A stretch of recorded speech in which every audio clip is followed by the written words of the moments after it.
Corona को लेकर केंद्रीय स्वास्थ्य मंत्री मनसुख मंडाविया ने सभी राज्यों के स्वास्थ्य मंत्रियों के साथ बैठक की।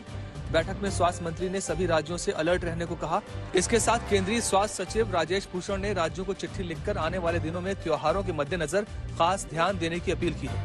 केंद्र सरकार ने टेस्टिंग, ट्रीटमेंट और ट्रेसिंग पर जोर देने की भी सलाह दी है। उधर आज से देश के पहले नेजल वैक्सीन की शुरुआत हो गई है। फिलहाल ये वैक्सीन प्राइवेट अस्पतालों में लगाई जा रही है। उधर महाराष्ट्र में कोरोना के आज 23 नए मामले सामने आए हैं। सिक्किम के उत्तरी इलाके में भारतीय सेना का एक ट्रक गहरी खाई में गिर गया। इस हादसे में 16 जवानों की मौत हो गई। भारतीय सेना के ईस्टर्न कमांड की ओर से जारी बयान में बताया गया कि घटना उत्तरी सिक्किम के जेमा इलाके में हुई। जानकारी के मुताबिक दुर्घटनाग्रस्त होने वाली गाड़ी 3 गाड़ियों के काफिले का हिस्सा थी। काफिला चेट्टेन से थांगू की ओर जा रहा था। जेमा के पास एक मोड़ पर गाड़ी गहरी खाई में जा गिरी। हादसे के बाद घायल जवानों को रेस्क्यू कर निकाला गया, जबकि 3 जूनियर कमीशन अधिकारियों और 13 सैनिकों ने दुर्घटना में अपनी जान गंवा दी। राहुल गांधी की भारत जोड़ो यात्रा का हरियाणा में पहला चरण फरीदाबाद में खत्म हो गया। कल यात्रा दिल्ली में प्रवेश करेगी। राहुल गांधी ने दिल्ली में भारत जोड़ो यात्रा में शामिल होने के लिए विपक्षी पार्टियों के फ्लोर लीडरों को न्योता दिया है। विपक्षी सांसदों को भी राहुल गांधी ने चिट्ठी लिखी है। फरीदाबाद में आज भारत जोड़ो यात्रा में डीएमके के नेता कनिमोझी ने हिस्सा लिया। फरीदाबाद में यात्रा की समाप्ति पर राहुल गांधी ने एक बार फिर बीजेपी और संघ पर हमला किया और कहा कि इससे लोग नफरत, हिंसा और डर फैलाते हैं। राहुल ने कहा कि इस देश से मोहब्बत को कोई मिटा नहीं सकता। संसद का शीतकालीन सत्र तय वक्त से पहले खत्म हो गया। सत्र की समाप्ति 29 दिसंबर को तय थी, लेकिन सरकार का कहना है कि दोनों सदनों की बिजनेस एडवाइजरी कमेटी की बैठक में सर्वसम्मति से सत्र जल्दी खत्म करने का फैसला लिया गया। कांग्रेस ने सत्र जल्दी खत्म होने को राहुल गांधी की भारत जोड़ो यात्रा को रोकने की साजिश करार दी, तो सरकार ने कहा कि पूरे सत्र में राहुल संसद में नहीं आए और अब कांग्रेस को सत्र की चिंता हो रही है। संसद सत्र की समाप्ति के बाद लोकसभा स्पीकर ने सभी पार्टियों का आभार व्यक्त किया।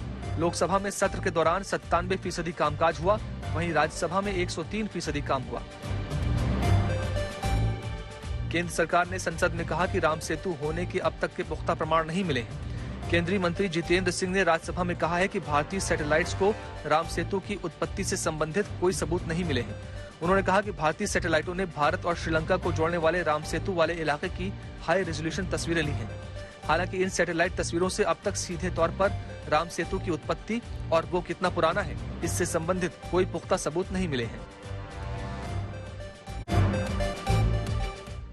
दिल्ली के डिप्टी सीएम मनीष सिसोदिया ने उपराज्यपाल को चिट्ठी लिखकर कामकाज में दखलंदाजी और अफसरों को धमकी देने का आरोप लगाया है।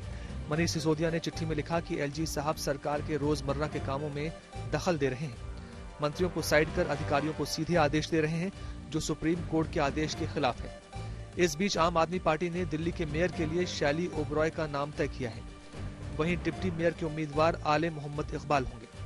आम आदमी पार्टी की ओर से मेयर पद को लेकर पार्टी की पीएसी की बैठक हुई। इस बैठक में मेयर पद के नाम पर मोहर लगी। मेयर के लिए 6 जनवरी 2023 को मतदान होगा। हैदराबाद के गोशा महल इलाके में सड़क धंस गई। कई गाड़ियों और ठेले सड़क के साथ गड्ढे में चले गए। हादसे के वक्त बाजार भी लगा था, लिहाजा बाजार में भीड़ भाड़ भी थी। हादसे के बाद आसपास हड़कंप मच गया। हालांकि हादसे में लोगों के हताहत होने की खबर नहीं है। सूचना मिलते ही पुलिस और नगर निगम के अधिकारी मौके पर पहुंचे और हालात का जायजा लिया। बताया जा रहा है कि ये सड़क नाले के ऊपर बनाई गई थी।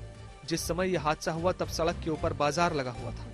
अचानक सड़क धंसने से कई लोग भी गड्ढे में गिर गए, जिन्हें स्थानीय लोगों की मदद से बाहर निकाल लिया गया। नेपाल में 2 विदेशी नागरिकों की हत्या के मामले में आजीवन कारावास की सजा काट रहे चार्ल्स शोभराज को 19 साल 3 महीने बाद सेंट्रल जेल से रिहा कर दिया गया। बुधवार को सुप्रीम कोर्ट ने फ्रांसीसी नागरिक शोभराज को रिहा करने और 15 दिनों के भीतर फ्रांस भेजने का आदेश दिया था। 78 साल का शोभराज फ्रांस का नागरिक है। बिकनी किलर के नाम से कुख्यात शोभराज 1975 में नेपाल में अमेरिकी महिला कॉनी जो ब्रॉन्जिक की हत्या के सिलसिले में 2003 से काठमांडू की जेल में उम्र कैद की सजा काट रहा था। साथ ही उसे 2014 में कैनेडियन पर्यटक लॉरेंट कैरियर की हत्या का दोषी भी ठहराया गया और दूसरी उम्र कैद की सजा सुनाई गई थी। पहले विश्लेषण में हम आपको यह बताएंगे कि चीन में कोविड के विस्फोट का सबसे बड़ा जिम्मेदार असल में चीन के अलावा विश्व स्वास्थ्य संगठन यानी WHO है। WHO ने पिछले साल चीन की सब स्टैंडर्ड और घटिया वैक्सीन को मान्यता देने में सिर्फ 9 हफ्ते का समय लगाया था और भारत में बनी कोवैक्सीन को मान्यता देने में उसने 17 हफ्तों का लंबा समय लिया। चीन ने जो राजनीति भारत के साथ करने की कोशिश की, आज वो उसी का खुद शिकार हो गया और उसके यहां सबसे ज्यादा लोग इसीलिए मर रहे हैं क्योंकि उनकी वैक्सीन कोविड के सामने फेल हो रही है, क्योंकि उन्होंने एक घटिया और सब स्टैंडर्ड वैक्सीन बनाई और ना सिर्फ अपने देश के लोगों को खतरे में डाल दिया, बल्कि उन देशों के लोगों को भी खतरे में डाला जहां जहां पर यह वैक्सीन बेची गई या इस्तेमाल हुई। दूसरे विश्लेषण में हम आपको बताएंगे कि आपको अभी बूस्टर डोज लगवाने की जरूरत है या नहीं, और तीसरे विश्लेषण में हम आपको बताएंगे कि चीन में अगर कोविड ऐसे ही फैलता रहा तो भारत में मोबाइल फोन्स, गाड़ियां, इलेक्ट्रॉनिक गैजेट्स और दवाइयां कितनी महंगी हो जाएंगी या बाजार से वो कैसे धीरे धीरे गायब हो जाएंगी। और इससे भी आपके जीवन पर काफी फर्क पड़ेगा, क्योंकि चीन में एक बहुत बड़ी सप्लाई चेन है। चीन दुनिया का एक बहुत बड़ा, शायद सबसे बड़ा मैन्युफैक्चरिंग हब है। तो चीन में जब सारी फैक्ट्रियां बंद हो जाएंगी तो आपके ऊपर भी उसका असर पड़ेगा। लेकिन उससे पहले आपको आज कुछ आंकड़े हम दिखाना चाहते हैं, और हमेशा याद रखिएगा, ब्लैक एंड व्हाइट में हम आपको सबसे विश्वसनीय विश्लेषण दिखाएंगे। आंकड़ों के जरिए आपको बिल्कुल सही जानकारी देंगे और आपको तैयार रखेंगे कि आगे आने वाले समय में अगर कोई मुसीबत भारत में भी इस तरह की आती है तो आप उसका सामना करने के लिए बिल्कुल तैयार रहें। डरने वाली इसमें कोई बात नहीं है। इस समय भारत समेत पूरी दुनिया का मीडिया आपको चीन के बारे में लगातार बता रहा है कि वहां पर कितने हालात खराब हैं, लेकिन आंकड़े बताते हैं कि इस समय चीन से भी ज्यादा संक्रमण जापान में फैल रहा है। पिछले 24 घंटे में पूरी दुनिया में कोविड से 5,80,000 लोग संक्रमित हुए हैं, जिनमें 27% मामले अकेले जापान से हैं, जापान जैसे छोटे से देश से। जापान की आबादी सिर्फ 12.5 करोड़ है, लेकिन इसके बावजूद वहां हर दिन औसतन 1.5 लाख लोगों को कोरोना का संक्रमण हो रहा है। जापान के अलावा दक्षिण कोरिया और अमेरिका में 12%, फ्रांस में 8%, ब्राजील में 7% और जर्मनी में कोविड के 6% मरीज पूरी दुनिया के हिसाब से अगर देखें तो मिले हैं। जबकि चीन में पिछले 24 घंटे में पूरी दुनिया के 0.5% और भारत में सिर्फ 0.1% से भी कम कोविड के मरीजों की पुष्टि हुई है। हालांकि यहां पर एक सावधानी आपको बरतनी होगी, और वो ये कि चीन के आंकड़ों पर आप भरोसा नहीं कर सकते। चीन गलत आंकड़े पहले भी देता था और आज भी चीन अपने यहां कोविड के मामलों के बारे में लगातार गलत आंकड़े दे रहा है, अंडर रिपोर्टिंग कर रहा है। लंदन के एक रिसर्च इंस्टीट्यूट का अनुमान है कि चीन में इस समय हर दिन 10 लाख लोग कोविड से संक्रमित हो रहे हैं। सोचिए, हर दिन 10 लाख, और पिछले 24 घंटे में वहां इस वायरस से 5,000 लोगों की मौत हुई है। भारत में जब कोविड की दूसरी लहर आई थी और जब वो कोविड चरम पर था, तब हमारे देश में औसतन हर रोज 1,000 लोगों की मौत हो रही थी। लेकिन चीन में फिलहाल हर रोज 5,000 लोग मर रहे हैं, जबकि आबादी लगभग दोनों देशों की बराबर है। हम भी 140 करोड़ के आसपास हैं और चीन भी 140 करोड़ के आसपास है, जिससे आप ये अंदाजा लगा सकते हैं कि वहां पर इस समय हालात कितने बुरे हो चुके होंगे। चीन में इस समय स्थिति यह है कि वहां ना तो लोगों को अस्पतालों में इलाज मिल रहा है क्योंकि जगह ही नहीं बची, और ना ही लोगों को अब वहां दवाइयां मिल रही हैं।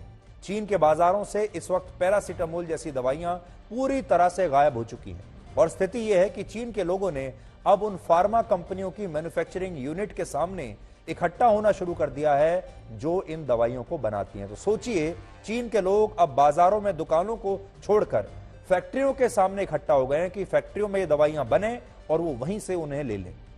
बड़ी बात यह है कि सरकार और अपने राष्ट्रपति के खिलाफ अक्सर चुप रहने वाले चीन के लोग अब भी शी जिनपिंग के खिलाफ अपने गुस्से का जबरदस्त इजहार कर रहे हैं, और वहां हिंसक घटनाएं भी अचानक बढ़ गई हैं। ये चीन से एकदम नई तरह की खबर पहली बार दुनिया देख रही है। चीन के जो लोग हैं वो इससे पहले कभी भी अपनी सरकार के खिलाफ, अपने राष्ट्रपति के खिलाफ कभी नहीं बोलते थे। ये पहली बार है कि चीन के लोगों में इतना गुस्सा देखने को मिल रहा है। अब आपको चीन से आई बड़ी दिलचस्प कहानी बताते हैं जो आपको हैरान कर देगी। और हैरानी की बात यह है कि चीन में अब कुछ लोग खुद को जानबूझकर इस वायरस से संक्रमित करवा रहे हैं, और ऐसे ही लोगों में वहां की एक बड़ी मशहूर सिंगर है जिनका नाम है जेन झांग। इस सिंगर को नए साल पर एक कॉन्सर्ट में परफॉर्म करना है, नए साल पर 31 दिसंबर को। उस समय कोविड की वजह से उसकी ये परफॉर्मेंस रद्द ना हो जाए, इसके लिए इस सिंगर ने पहले से खुद ही अपने आप को जानबूझकर कोरोना से संक्रमित कर लिया, ताकि उसके शरीर में तब तक वायरस से लड़ने वाली इम्यूनिटी तैयार हो जाए जब तक उसके कॉन्सर्ट का टाइम आएगा, और उसे अपना कॉन्सर्ट रद्द ना करना पड़े या उसे टालना ना पड़े। तो इस गायिका ने, ये जो सिंगर जिसकी तस्वीरें हम आपको दिखा रहे हैं, इन्होंने जानबूझकर अपने आप को कोविड से अभी से ही संक्रमित कर लिया, ताकि अभी इन्हें ये कोविड का हो जाए, कोविड का संक्रमण हो जाए, इनकी इम्यूनिटी बन जाए और बाद में इनका कॉन्सर्ट रद्द ना हो। अब आपको बताते हैं कि भारत में क्या स्थिति है। चीन भारत का पड़ोसी देश है, दोनों देशों की आबादी लगभग बराबर है, और इसीलिए चीन की इन तस्वीरों को हमारा देश भी हल्के में नहीं ले सकता। आप भी इन्हें हल्के में नहीं ले सकते। आपको ये तस्वीरें बहुत गंभीरता से लेनी पड़ेंगी। पिछले 2 साल में हम अपने देश में भी काफी बुरी स्थिति देख चुके हैं। आज कोविड को लेकर भारत में केंद्रीय स्वास्थ्य मंत्री मनसुख मांडविया ने राज्यों के स्वास्थ्य मंत्रियों के साथ एक हाई लेवल मीटिंग की, जिसमें उन्होंने राज्य सरकारों से कहा कि उन्हें कोविड की गाइडलाइंस को अब सख्ती से अपने अपने राज्यों में लागू करना होगा। इसके अलावा आज केंद्रीय स्वास्थ्य सचिव ने भी सभी राज्यों को एक पत्र लिखा है, जिसमें कहा गया है कि राज्य सरकारें कोविड को रोकने के लिए टेस्टिंग, ट्रैकिंग और ट्रीटमेंट और टीकाकरण के फॉर्मूले को अपना सकती हैं। और बड़ी बात यह है कि 27 दिसंबर को देश भर के अस्पतालों में कोविड की तैयारियों का जायजा लेने के लिए एक मॉक ड्रिल की जाएगी, जिसमें यह देखा जाएगा कि अगर भारत में चीन की तरह संक्रमण बढ़ जाता है तो हमारे अस्पताल ऐसी स्थिति से निपटने के लिए कितने सक्षम हैं। और इस बीच आज नागरिक उड्डयन मंत्रालय ने भी एक बड़ा फैसला ले लिया है। सरकार का कहना है कि सभी अंतर्राष्ट्रीय हवाई अड्डों पर अब से 2% यात्रियों की रैंडम टेस्टिंग की जाएगी। हालांकि भारत में अभी घबराने वाली बात नहीं है, क्योंकि हमारे देश में पिछले 24 घंटों में सिर्फ 163 लोग इस वायरस से संक्रमित हुए हैं, सिर्फ 163। और बड़ी बात यह है कि जब पूरी दुनिया में कोविड के सक्रिय मरीजों की संख्या लगातार बढ़ रही है तेज गति से, तब हमारे देश में ऐसे मरीजों की संख्या कम होकर सिर्फ 3,380 रह गई है। कोरोना चूंकि समाप्त नहीं हुआ है और जिस प्रकार से अभी रिपोर्ट आ रही है, उसको लेकर हम सभी सतर्कताएं, जो भी जितने प्रकार की सावधानियां होती वो हम बरतेंगे। और पुलिस विभाग में मैंने अभी जो ओपनिंग कार्यक्रम था उसमें भी किया है, और अभी यहाँ से जाने के बाद हम तत्काल इस पर बैठक करने वाले हैं, और बैठक करके जो जरूरी दिशा निर्देश हैं, जिन जिन विषयों पर कोरोना को लेकर काम करना है, हम लोग काम करेंगे। बिल्कुल, इस पर हम लोग के संज्ञान में बात है, और परिस्थिति को देखकर बहुत जल्दी आपको लोगों को इससे अवगत कराएंगे। आज आपको वैक्सीन पर होने वाली वर्ल्ड पॉलिटिक्स भी समझनी चाहिए। वैक्सीन पॉलिटिक्स को आपको आज हम बहुत डिटेल में समझाएंगे, और आज आपको यह देखना चाहिए कि LAC पर तो भारत और चीन आमने सामने हैं ही, लेकिन वर्ल्ड हेल्थ ऑर्गेनाइजेशन में भी भारत और चीन के बीच संघर्ष चल रहा है, और भारत की वैक्सीन के साथ कैसे दुनिया की कुछ बड़ी शक्तियों ने राजनीति की। मैं आपको आज बड़ी स्क्रीन पर यह राजनीति समझाने की कोशिश करूंगा। अब आप देखिए, एक एक करके मैं आपको सारे डेटा जो है वो बताऊंगा। देखिए, ये दुनिया के 6 अलग अलग नक्शे हैं, जिन पर आप ये देख सकते हैं कि किस देश में कौन सी वैक्सीन लोगों को लगाई गई है। और इनमें सबसे ज्यादा दुनिया के 185 देशों में ऑक्सफोर्ड यूनिवर्सिटी द्वारा बनाई गई वैक्सीन लोगों को लगी है, जिसका नाम है एस्ट्राजेनेका। देखिए आप, एस्ट्राजेनेका 185 देशों में लगी, जिसे हम भारत में कोविशील्ड कहते हैं। फाइजर 165 देशों में लगी, जो कि अमेरिका की कंपनी है। मॉडर्ना 113 देशों में लगी, यह भी अमेरिका की कंपनी है। भारत बायोटेक कोवैक्सीन 30 देशों में लगी है। सिनोवैक, ये चीन में बनी वैक्सीन है, ये 41 देशों में लगी है। और सिनोफार्म, यहां जो आप देख रहे हैं, ये भी चीन में बनी वैक्सीन है, ये 74 देशों में लगी है। तो आप कुल मिलाकर 100 से ज्यादा, लगभग 119 देशों में चीन में बनी वैक्सीन लगाई गई हैं, इस्तेमाल की गई हैं। या तो उन्हें चीन ने बेचा है, और या फिर चीन ने उन देशों को यह वैक्सीन भेजी है मदद के तौर पर। अब बड़ी बात यह है कि जिन देशों में चीन की वैक्सीन लोगों को लगाई गई, उन देशों में कोविड का संक्रमण तेजी से फैल रहा है और इससे मौतें भी इन्हीं देशों में सबसे ज्यादा हो रही हैं। यानी जिसने भी चीन पर, मेड इन चाइना पर भरोसा किया, आज वो सारे देश पछता रहे हैं। इसलिए हो यह रहा है कि चीन में बनी वैक्सीन का वायरस के खिलाफ प्रभाव बहुत ही कम पाया गया है। कैसे कम पाया गया है, इस पर भी हमने एक रिसर्च की है। देखिए कौन सी वैक्सीन कितनी प्रभावी है। सिनोवैक जो चीन में बनी वैक्सीन है, इसका एफिकेसी रेट सिर्फ 37% है, 37%। जबकि भारत में बनी कोविशील्ड वैक्सीन इसी वेरिएंट के खिलाफ 71% प्रभावी है। अगर हम भारत और चीन का, दोनों वैक्सीन का अगर एक आपके सामने तुलना करें, इस वैक्सीन को WHO ने सिर्फ 9 हफ्ते में पास कर दिया था, जिसका एफिकेसी रेट है 37%। इस वैक्सीन को पास करने में उन्होंने 17 हफ्ते लगाए, वो भी बहुत शर्तों के साथ, बड़ी मुश्किल से, जिसका एफिकेसी रेट है 71%। इसे कहते हैं पॉलिटिक्स। फाइजर वैक्सीन का एफिकेसी रेट है 72%, जो अमेरिका में बनी है। मॉडर्ना का है 73% और कोवैक्सीन का 57% और रशिया की जो स्पुतनिक वी है, उसका एफिकेसी रेट है 67%। देखिए आप, ये सारी वैक्सीन के बारे में हमने आपको बता दिया। अभी दुनिया में कोविड की सिर्फ एक ही वैक्सीन ऐसी है जिसका एफिकेसी रेट 50% से भी कम है, और वो वैक्सीन मेड इन चाइना है। वो ये है, देखिए 37% वाली, ये वो वैक्सीन है। हमारी ये दो वैक्सीन है, एक कोविशील्ड है जो 71% एफिकेसी रेट है, एक कोवैक्सीन हमारी है जिसका 57% एफिकेसी रेट है। तो आप इसको चीन से कंपेयर कर सकते हैं।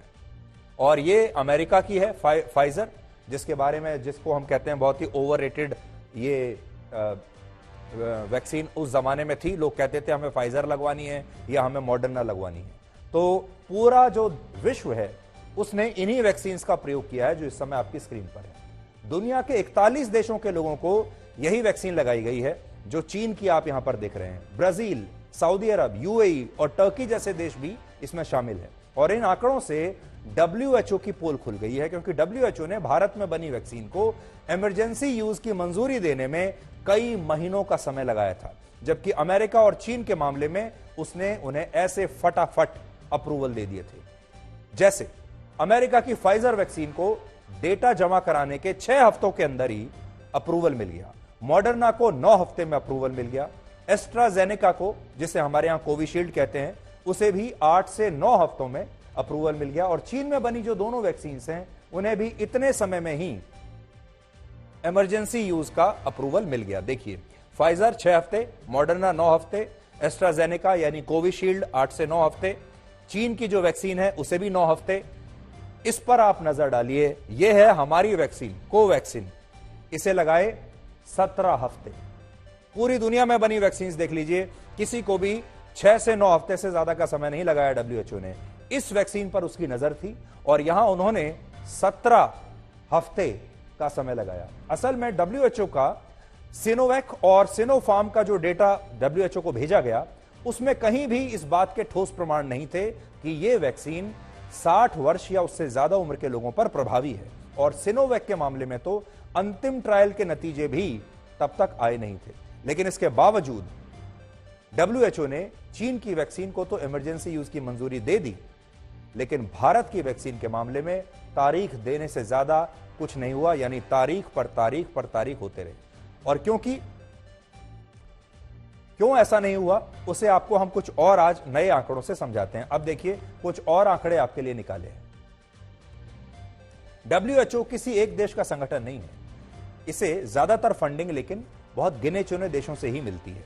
और ये देश हैं अमेरिका, चीन, जापान, जर्मनी, फ्रांस और रशिया। देखिए अगर पूरी दुनिया में WHO, वर्ल्ड हेल्थ ऑर्गेनाइजेशन, कहने को तो ये पूरी दुनिया की एक संस्था है, यूनाइटेड नेशंस की ही तरह, लेकिन इसको जो ज्यादातर फंडिंग मिलती है वो इन देशों से मिलती है। और इन देशों में चीन भी है और अमेरिका भी है। अब आपको बताते हैं कौन देश कितना पैसा देता है WHO को। अमेरिका ने WHO को 960 करोड़, चीन ने 472 करोड़, जापान ने 339 करोड़, जर्मनी ने 240 करोड़, फ्रांस ने 174 करोड़ और हमारे देश भारत ने सिर्फ 34 करोड़ रुपए उन्हें दिए थे। तो अगर आप सीधा तुलना करें, चीन के 472 करोड़, भारत के 34 करोड़, अमेरिका के 960 करोड़, भारत के 34 करोड़, तो आपको समझ में आ जाएगा कि WHO के जेब में जो पैसा आ रहा है वो कहां से आ रहा है और क्यों वो अमेरिका को और चीन को नाराज नहीं कर सकता था। जो चीन WHO को अमेरिका के बाद सालाना लगभग 500 करोड़ रुपए दे रहा है, उस देश की वैक्सीन को इस्तेमाल की मंजूरी WHO किस आधार पर रोकता, इसलिए उसे यह मंजूरी देनी ही पड़ी। हैरानी की बात यह है कि WHO ने इसी साल भारत की कोवैक्सीन का इमरजेंसी यूज अप्रूवल यह कहते हुए रोक दिया था कि इस वैक्सीन का उत्पादन जो हो रहा है उस उत्पादन में ही कई तरह की खामियां हैं, और तब WHO की तरफ से यह कहा गया था कि यह वैक्सीन पूरी तरह सुरक्षित है और कोविड के खिलाफ प्रभावी भी है। लेकिन जब तक इसके उत्पादन को लेकर सामने आई खामियां दूर नहीं होती, तब तक WHO इस वैक्सीन के इस्तेमाल की इजाजत नहीं देगा। लेकिन विरोधाभास देखिए, चीन की जो वैक्सीन कोविड के खिलाफ प्रभावी नहीं है, जो सब स्टैंडर्ड वैक्सीन है, जिसे लेकर कई आशंकाएं जताई जा रही हैं, जिसकी वजह से लोग अब मर रहे हैं, उस पर WHO ने अब तक कोई कार्रवाई नहीं की है, जिससे इस संस्था की अब पूरी दुनिया के सामने पोल खुल जाती है। और आपको याद होगा, जब भारत में कोवैक्सीन लगनी शुरू हुई थी, तब चीन तो छोड़िए, WHO तो छोड़िए, हमारे ही देश में, हमारे ही अपने ही देश के बहुत सारे विपक्षी नेताओं ने, बहुत सारे बुद्धिजीवियों ने, कार्यकर्ताओं ने हमारी अपनी मेड इन इंडिया वैक्सीन पर सवाल उठाए थे और कहा था कि उन्हें इस वैक्सीन पर विश्वास नहीं है।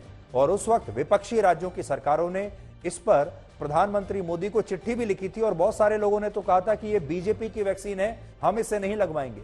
हमारे अपने जो देश के नेता थे वो कहते थे कि हमें इन वैक्सीन पर इस वैक्सीन पर हमें विश्वास नहीं है कि हम इसे लगवाएं या नहीं लगवाएं, और तब वो लोगों को भी कहते थे कि वो इस वैक्सीन को ना लगवाएं।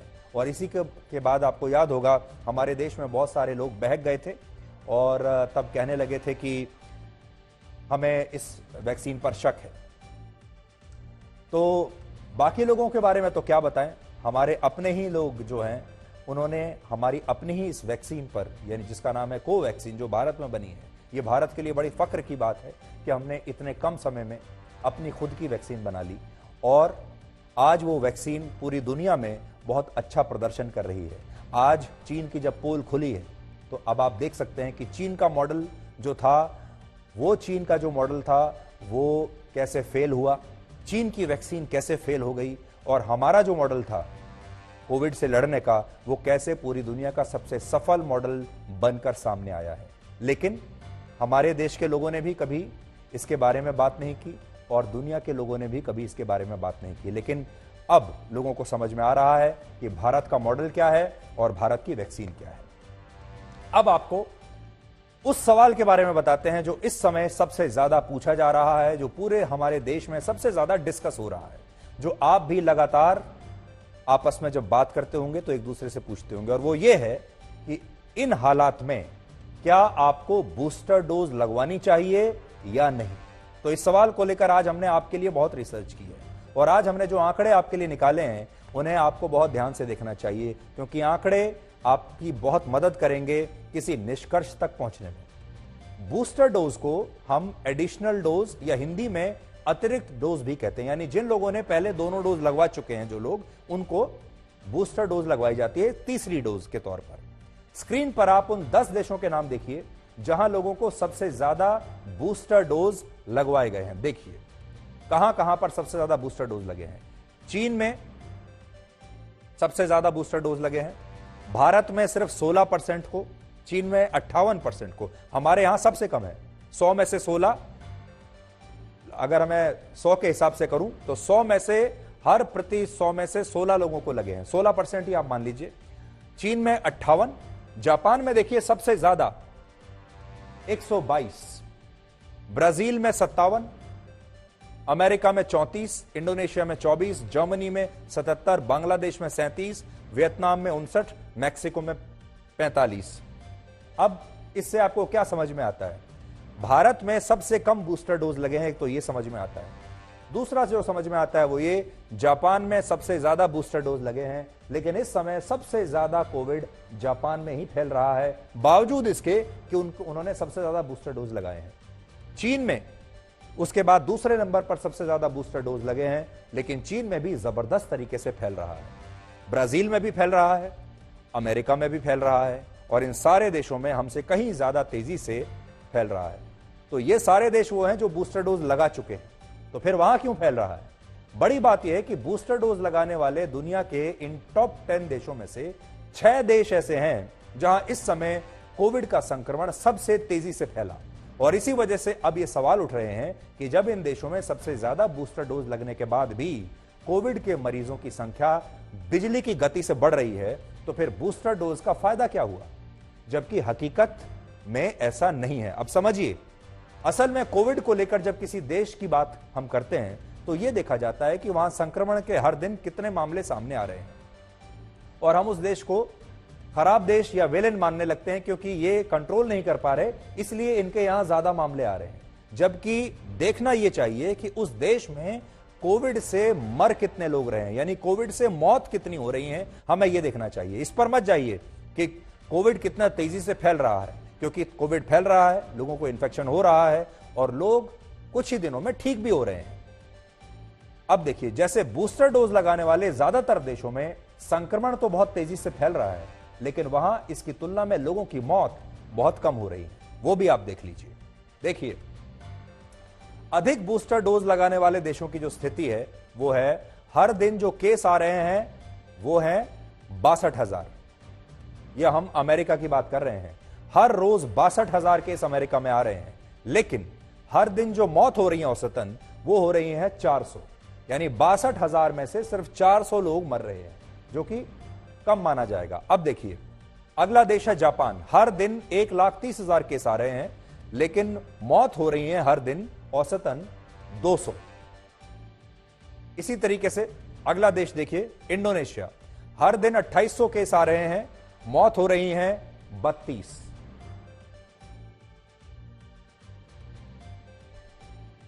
अब देखिए, यह है ब्राजील। 35,000 केस हर दिन आ रहे हैं और मौत हो रही हैं 120। 35,000 में से 120 लोग। इससे यह पता चलता है कि बूस्टर डोज जो हैं वो लोगों को हो सकता है संक्रमण से ना बचा पा रही हो, लेकिन मौत से जरूर बचा रही हैं। यानी जिन जिन देशों में बूस्टर डोज लगी हैं वहां पर लोग संक्रमित तो हो रहे हैं, लेकिन मर नहीं रहे हैं। और बड़ी बात इस समय क्या होती है, वो ये होती है कि किसी भी तरह लोगों की जान बच जाए। इन्फेक्शन तो होगा ही, इन्फेक्शन को कोई रोक नहीं सकता। इन्फेक्शन हुआ, आपको एक माइल्ड इन्फेक्शन हुआ या आपको हॉस्पिटलाइजेशन की जरूरत अगर पड़ भी गई, ज्यादातर लोगों को नहीं पड़ रही है, पड़ भी गई, लेकिन आपकी जान नहीं जाएगी। तो एक बात हम यहां पर स्पष्ट करना चाहते हैं कि वैक्सीन कभी भी आपको वायरस से नहीं बचाती। वायरस से बचने के लिए तो आपको मास्क और सोशल डिस्टेंसिंग का पालन करना ही होगा। वैक्सीन तब काम करती है जब किसी व्यक्ति के शरीर में वायरस का प्रवेश हो जाता है और फिर वैक्सीन इस वायरस से युद्ध लड़ना शुरू करती है। बूस्टर डोज को लेकर डॉक्टरों की क्या सलाह है, वो भी आज आपको बहुत ध्यान से सुननी चाहिए। हमने आपके लिए आज कई डॉक्टर से बात की है। बूस्टर डोज को लेकर वो क्या कहते हैं, आप लोग ध्यान से सुनिए और फिर अपने निष्कर्ष पर आइए। कई लोग अब सोचते हैं कि कोविड भारत में नहीं है, इसलिए हमें कुछ बूस्टर डोज की जरूरत नहीं है। तो मैं सबसे पहले तो ये कहूंगा कि कोविड भारत में अभी भी है, कहीं दुनिया से कोविड नहीं गया है। इसलिए जिन लोगों को बूस्टर डोज ड्यू है या जिन्होंने नहीं लगाया है, वो आगे आके बूस्टर डोज जरूर लगाएं, क्योंकि इस बूस्टर डोज से डेटा ये दिखाता है कि हमें नए वेरिएंट से भी प्रोटेक्शन मिलती है, और दूसरा हद तक जो लॉन्ग कोविड के सिम्टम्स होते हैं वो भी कुछ हद तक कंट्रोल हो सकते हैं। इसलिए मैं यही सब लोगों को कहूंगा कि अगर आपने बूस्टर डोज नहीं लगाया तो घबराए नहीं और आगे आके बूस्टर डोज लगाएं। दूसरी चीज, आगे हम ये देखेंगे कि शायद हमें और बूस्टर डोज की जरूरत पड़े या नए वैक्सीन की जरूरत पड़े, क्योंकि जैसे जैसे वायरस म्यूटेट करेगा, इवॉल्व करेगा, तो हमें भी अपनी प्रोटेक्शन के लिए डोज लगाने की जरूरत पड़ेगी और बूस्टर डोज लगाने की जरूरत पड़ेगी, जैसे और देशों में भी हो रहा है। जहां जहां इन्फेक्शन हो गया, जिन जिन कंट्री में, हिंदुस्तान से लेके जिन कंट्री में भी नेचुरल इन्फेक्शन बहुत हुआ, चाहे साउथ अफ्रीका हो जहां से पहली बार ओमिक्रॉन आया, वहां जो है स्थिति अभी बेहतर है, क्योंकि जो साक्ष्य है हमारे पास कि जिनको नेचुरल इन्फेक्शन हो जाता है, जो अनफॉर्चुनेट थे उनकी डेथ होगी, लेकिन वह जो है बेटर प्रोटेक्टेड है। उनको इन्फेक्शन भी री इन्फेक्शन होने की संभावना कम है, री इन्फेक्शन होता है, ओमिक्रॉन में तो बहुत ज्यादा री इन्फेक्शन हुए, लेकिन सीवियरिटी और डेथ न के बराबर है। एक बार अगर आपको इन्फेक्शन हो गया और आप उससे रिकवर्ड हो गए। भारत में बहुत ही हाई लेवल की नेचुरल इम्यूनिटी कई महीनों से आ चुकी है। 98% से अधिक लोगों में इम्यूनिटी है इस समय मेरे आकलन के अनुसार। और ये जो चीन में वेरिएंट घूम रहा है BF7, ये पहली बार भारत में जुलाई में पाया गया था, तो इतने महीने में कोई विशेष का असर नहीं दिख रहा है भारत में। तो मुझे नहीं लगता कि भारत में किसी प्रकार की चिंता की आवश्यकता है।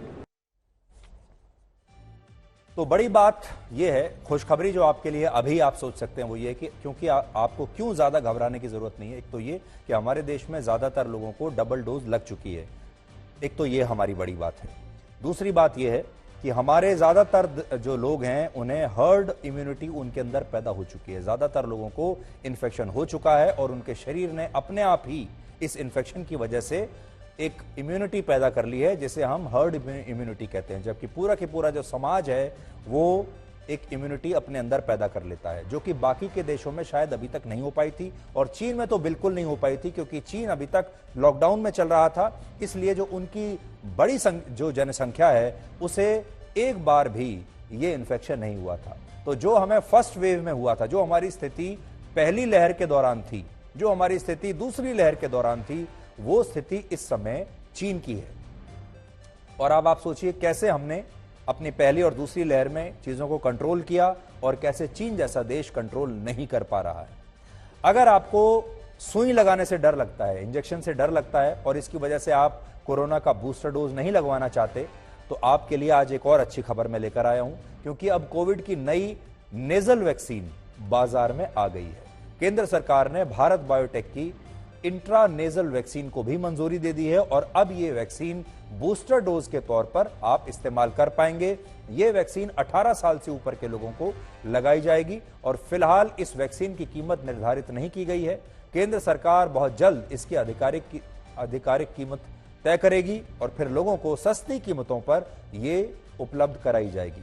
फिलहाल अनुमान है कि इसकी कीमत 1000 रुपए से कम ही रहने वाली है, लेकिन अब आप नाक के जरिए भी ये दवाई डाल सकते हैं। ये नेजल वैक्सीन है जिसे आप अपने नाक में डालेंगे, और ये भी वैसे ही काम करेगी जैसे पहले वाली वैक्सीन करती थी। और सबसे बड़ी बात यह है कि अगर आपने पहली 2 वैक्सीन कोई भी लगाई हुई है, चाहे आपने कोविशील्ड लगाई हुई है, चाहे आपने कोवैक्सीन लगाई है या कोई और लगाई है, आप इस वैक्सीन का इस्तेमाल अब कर सकते हैं, नेजल वैक्सीन का। अब ये समझिए जो हम आपको पहले बता रहे थे कि भारत और चीन के कोविड मॉडल में अब पूरी दुनिया ने देख लिया कि बुनियादी फर्क क्या है। अब आपको भी ये बात समझ में आ रही होगी, और उन लोगों को भी समझ में आ रही होगी जिन्होंने शुरुआत में भारत के मॉडल की बड़ी आलोचना की थी। चीन ने कोविड पर रोकथाम के लिए जो जीरो कोविड पॉलिसी अपनाई, उसमें जनता की कोई भागीदारी नहीं थी, बल्कि वहां के राष्ट्रपति शी जिनपिंग ने तमाम फैसले खुद लिए बिना किसी से पूछे, और इन फैसलों को अपने लोगों पर जबरदस्ती थोप दिया, और फिर पूरी दुनिया में अपनी मार्केटिंग की, अपनी जो छवि है उसे चमकाया, ये कहकर कि हम सबसे सफल हैं।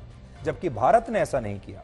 भारत ने कोविड के खिलाफ जो मॉडल अपनाया, उसमें जितनी भागीदारी सरकार की थी उतनी ही भागीदारी आम जनता की थी, क्योंकि सरकार जानती थी कि 140 करोड़ के देश में कोई भी फैसला जनता की मर्जी के बिना नहीं लिया जा सकता है, और वो इंप्लीमेंट नहीं हो सकता। और ये बड़े फैसले थे। आपको याद होगा हमारे देश में जब संपूर्ण लॉकडाउन से पहले एक दिन का जनता कर्फ्यू लगाया गया था, और इस दौरान लोगों को एकजुट करने के लिए प्रधानमंत्री मोदी ने उनसे थाली बजाने का आग्रह किया था। आप याद कर लीजिए उस दिन कैसे लोग अपने घरों के बाहर थालियां बजा रहे थे। यह वो मौका था जब देश के लोग इस महामारी से लड़ने के लिए एक टीम की तरह तैयार हो रहे थे, एक टीम की तरह संगठित हो गए थे। और प्रधानमंत्री के एक आह्वान पर, आपको यह भी याद होगा, उस समय बहुत सारे विपक्षी नेता सरकार का मजाक उड़ाते थे, प्रधानमंत्री मोदी का मजाक उड़ाते थे, और कहते थे कि क्या थाली और ताली बजाने से कोरोना भाग जाएगा। यह मजाक उड़ाने की तस्वीरें भी हम आपको दिखा रहे हैं। बड़ी बात यह है कि जनता की भागीदारी को एक सच्चा नेता ही सुनिश्चित कर सकता है। सो ऐसे समय में जब देश बहुत बड़े क्राइसिस में चला जाता है, बहुत बड़ी मुसीबत में चला जाता है, तब लीडर कौन है उस देश का, इस पर बहुत कुछ निर्भर करता है। और तब प्रधानमंत्री मोदी के रूप में हमारे देश में एक बहुत ही प्रभावशाली नेता था, लेकिन चीन के पास ऐसा नेता नहीं है। चीन ने जीरो कोविड पॉलिसी के तहत अपने लोगों पर बहुत अत्याचार किया। सबसे बड़ी बात यह है कि शी जिनपिंग को यह तो पता था कि कोविड को रोकने के लिए कब लॉकडाउन लगाना है, और उन्होंने जबरदस्ती लोगों को 2 साल तक कैद में रखा, लॉकडाउन लगाकर रखे।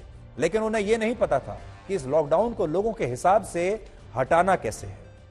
शी जिनपिंग ने लॉकडाउन हटाने का फैसला तब लिया मजबूरी में, जब वहां लोग उनके खिलाफ सड़कों पर उतर आए, उनके इस्तीफे की मांग करने लगे और वहां पर शी जिनपिंग के खिलाफ बगावत जैसा माहौल बन गया। तब जाकर शी जिनपिंग ने इस लॉकडाउन में अपनी शर्तें जो थी सरकार की, उन्होंने नरम किया और लोगों को बाहर निकलने की इजाजत दी। लेकिन जैसे ही लोग बाहर निकले, वहां पर कोरोना का विस्फोट हो गया। हमारे देश में 2 महीने से ज्यादा वक्त तक संपूर्ण लॉकडाउन रहा, लेकिन जब इसे खोलने का फैसला हुआ लॉकडाउन को, तो सरकार ने इसके लिए अलग अलग चरणों की एक प्रक्रिया अपनाई, और हर फेज में तब कुछ पाबंदियों को हटाया जाता था। एक साथ हमने सारी पाबंदियां नहीं हटाई, हमने धीरे धीरे करके पाबंदियों को हटाया, धीरे धीरे करके लॉकडाउन को हटाया।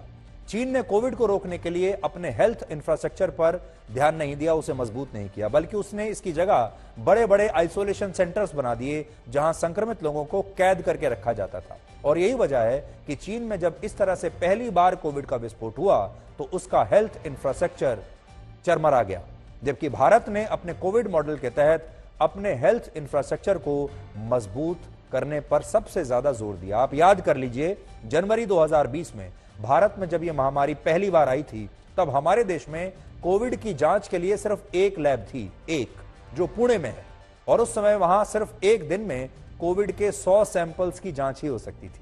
लेकिन आज हमारे देश में कोविड की जांच के लिए 3393 लैब्स हैं, जिनमें लगभग 1500 लैब्स सरकार की हैं।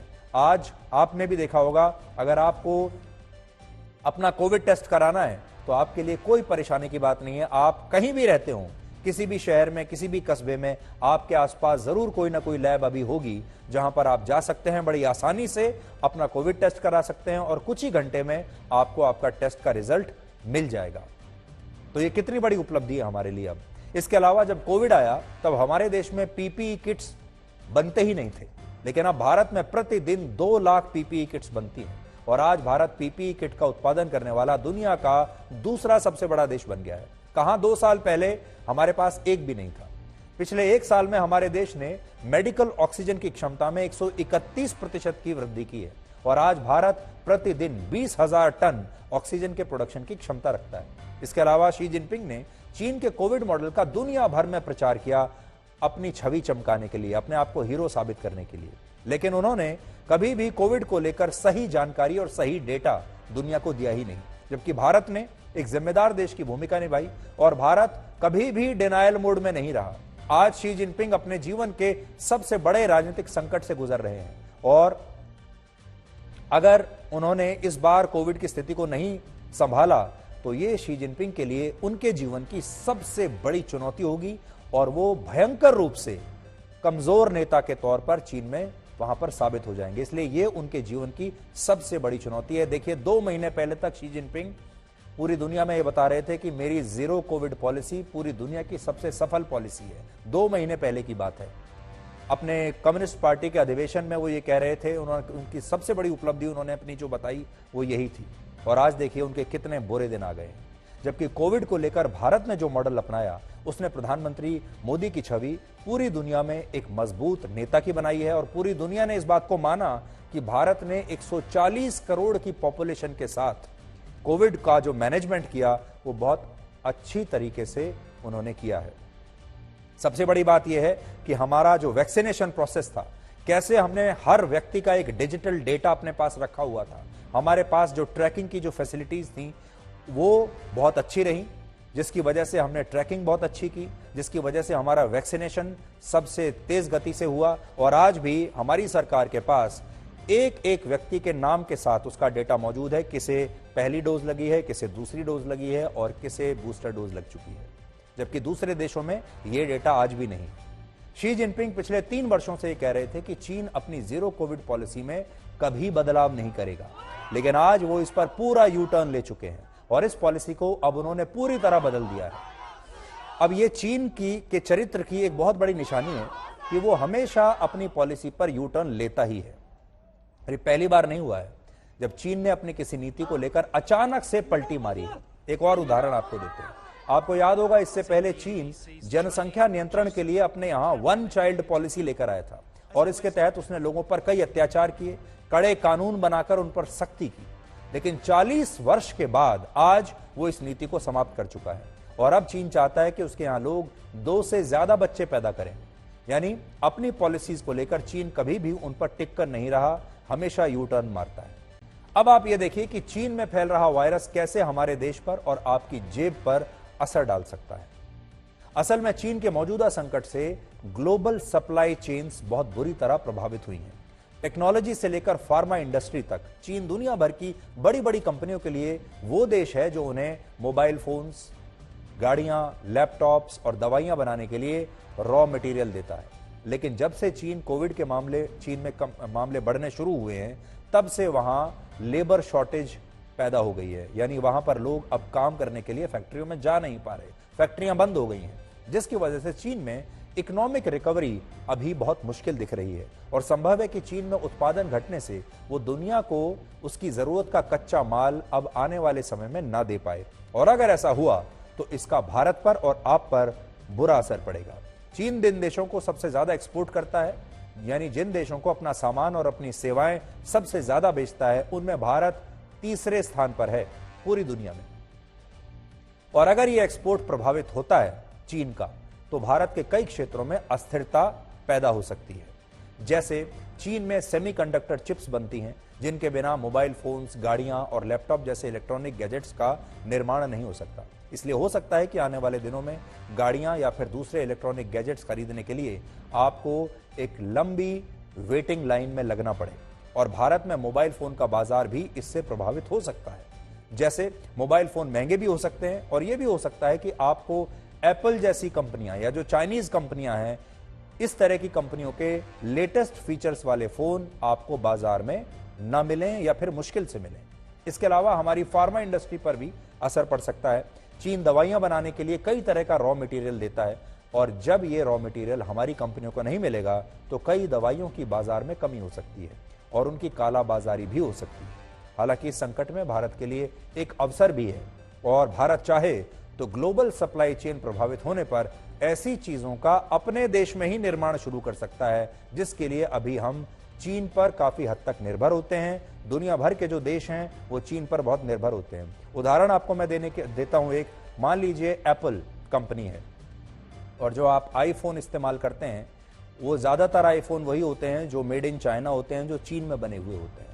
और आपने देखा होगा कि चीन में जहां आईफोन बनते हैं, जिस फैक्ट्री में, वहां से कैसे मजदूर वहां से छोड़कर भाग रहे हैं, वहां काम नहीं करना चाहते। लेकिन अब एप्पल ने यह तय किया है कि वो भारत में अपने प्लांट्स लगाएगा और एप्पल के और आईफोन के बहुत सारे मॉडल्स अब भारत में बनाए जाएंगे। तो भारत में उस हिसाब से अगर आप देखें तो भारत के लिए एक ये बहुत बड़ा अवसर है दुनिया की सप्लाई चेन्स को अपनी तरफ खींचने का और दुनिया का प्रोडक्शन हब बनने का। चीन में न्यू ईयर हर साल नई तारीख को मनाया जाता है। एक और बड़ी बात यह भी है, जैसे इस बार चीन में नया साल 22 जनवरी को मनाया जाएगा और चीन के लोगों के लिए न्यू ईयर एक ऐसा अवसर होता है जिसे लोग सबसे बड़े उत्सव की तरह सेलिब्रेट करते हैं और यह सेलिब्रेशन करीब 2 हफ्ते तक चलता है। नए साल में चीन में कई प्रोग्राम होते हैं और बड़ी संख्या में लोग एक शहर से दूसरे शहर या दूसरे देश की यात्रा करते हैं। आप यह मानकर चलिए कि अपने नव वर्ष पर चीन के लोग सबसे ज्यादा ट्रैवल करते हैं, सबसे ज्यादा दूसरे देशों की यात्राएं करते हैं। और इस वजह से इस बार नए साल पर यानी 22 जनवरी के बाद चीन में और पूरी दुनिया में कोविड का संक्रमण और भी ज्यादा बढ़ सकता है। अगर पूरी दुनिया ने चीन से आने वाली फ्लाइट्स पर प्रतिबंध नहीं लगाया तो फिर पूरी दुनिया में चीन के लोग इस वायरस को फैला देंगे और चीन के अंदर भी, क्योंकि लोग काफी यात्राएं करेंगे। ऐसे ये वो समय होता है जब चीन के लोग अपने घरों में जाते हैं वापस, जहां काम कर रहे होते हैं, वहां से अपने होम टाउन्स जाते हैं, जैसे हमारे देश में भी ये परंपरा है जब हम दिवाली पर या त्योहारों पर जाते हैं, ऐसे ही चीन में भी होता है, तो ये संक्रमण अभी और ज्यादा बढ़ेगा। एक बड़ी बात यह भी है कि ये जो कोविड की बीमारी है, ये सोशल रिस्पॉन्सिबिलिटी की बीमारी है, जिसमें आपकी सामाजिक जिम्मेदारी ये है कि अगर आपको ये संक्रमण होता है तो आप इसकी जानकारी सबसे पहले स्वास्थ्य एजेंसियों को देंगे और अपने आसपास के लोगों को भी इसके बारे में बताएंगे ताकि वो सतर्क हो जाएं और फिर आप खुद अपने आप को आइसोलेशन में ले जाएं। कोविड के नए वेरिएंट में एक व्यक्ति 10 से 18 लोगों को संक्रमित कर सकता है, लेकिन अगर आप अपनी सामाजिक जिम्मेदारी निभाते हैं तो इसे आप अपने तक ही रोक सकते हैं। तो अगर आप गैर जिम्मेदार तरीके से इस बार इस बीमारी को के बारे में से डील करते हैं तो आप अपने आगे 10 से 18 लोगों को और यह संक्रमण दे सकते हैं, लेकिन अगर आप जिम्मेदारी से पेश आएंगे तो आप इस संक्रमण को रोक भी सकते हैं। आपको याद होगा इसी महीने की 9 तारीख को तवांग में भारत और चीन के सैनिकों के बीच एक हिंसक झड़प हुई थी, जिसमें हमारी सेना का एक भी जवान शहीद नहीं हुआ था। यह बड़ी अच्छी बात थी और तब हमने बड़े गर्व से सबको यह बात बताई थी कि हमारे यहां किसी भी जवान की जान नहीं गई। अब कल्पना कीजिए कि अगर उस संघर्ष में अगर हमारे 16 जवान शहीद हो जाते तो क्या होता। तो पूरा देश इस घटना से हिल जाता, शोक में डूब जाता, विपक्षी दल सरकार के खिलाफ सड़कों पर उतर आते, मीडिया भी यही कहता कि हम चीन से पिट गए, और ऐसे में भी लोग कह रहे हैं कि हमारी चीन से पिटाई हो गई, तब क्या करते। लेकिन आज सिक्किम में हुई एक सड़क दुर्घटना में भारत के 16 जवान हथियार उठाने से पहले ही शहीद हो गए और इस घटना पर कोई शोर नहीं मच रहा। यह घटना सिक्किम के जिस इलाके में हुई है उसे जेमा कहते हैं और यह इलाका LAC से सिर्फ 30 किलोमीटर दूर है। भारतीय सेना का कहना है कि उसके 3 ट्रकों का एक कॉन्वॉय आज सुबह सिक्किम के थांगू के लिए रवाना हुआ, जिनमें एक ट्रक खराब सड़क की वजह से एक खाई में जा गिरा और इस हादसे में 16 जवानों की मृत्यु हो गई, जिनमें 3 जूनियर कमीशन्ड ऑफिसर्स भी थे। प्रधानमंत्री मोदी और रक्षा मंत्री राजनाथ सिंह ने भी इस दुर्घटना पर दुख जताया है और घायल सैनिकों के जल्द स्वस्थ होने की कामना की है।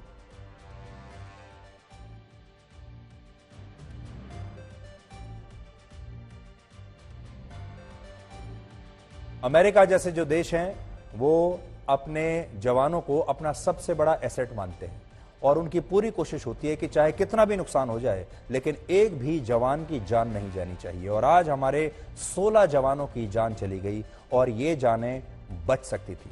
हमारा ये कहना है कि इस तरह की दुर्घटना को हर कीमत पर रोका जाना चाहिए था और इसके लिए भारतीय सेना को और भारत सरकार को जो भी करना पड़े उन्हें करना चाहिए। आपको याद होगा LAC के आसपास जो हमारा बॉर्डर इंफ्रास्ट्रक्चर है और जो रोड्स हैं वो बहुत खराब हालत में है क्योंकि हमने वहां कभी काम ही नहीं किया। अब धीरे धीरे सड़कें बन रही हैं, जबकि चीन ने अपने बॉर्डर के आसपास, सीमा के आसपास शानदार काम किया है। बड़ी बड़ी चौड़ी सड़कें बना ली हैं, पहाड़ों पर भी उन्होंने हाईवेज बना लिए हैं। यही जो है बात अब हमें अपने देश में भी करनी होगी। और आज इन जवानों का इस तरह जाना, जवान मानते हैं कि जब वो लड़ें, जब वो हथियार उठाएं, जब वो जंग में जाएं और वहां वो शहीद हो जाएं तो ये गर्व की बात होती है। लेकिन वो जवान जिसे लड़ाई में जाने का मौका ही नहीं मिला, वो जवान जिसे लड़ने का मौका नहीं मिला, अपना हथियार उठाने तक का मौका नहीं मिला और वो इस तरीके से दुनिया से चला जाए, ये अच्छी बात नहीं है। और अब आज का इतिहास। वर्ष 1986 में आज ही के दिन वॉयेजर नामक एयरक्राफ्ट पर सवार डिक रूटन और जियाना यीगर ने पहली बार पूरी दुनिया का नॉन स्टॉप चक्कर लगाया था, यानी दोनों पायलट्स ने एक बार भी जमीन पर उतरे बगैर इस सफर को पूरा किया। 14 दिसंबर 1986 को कैलिफोर्निया के एडवर्ड्स एयरफोर्स बेस से वॉयेजर विमान ने उड़ान भरी थी। लगभग 9 दिन में पूरी दुनिया का चक्कर लगाना अपने आप में एक रिकॉर्ड है जिसे आज तक तोड़ा नहीं जा सका।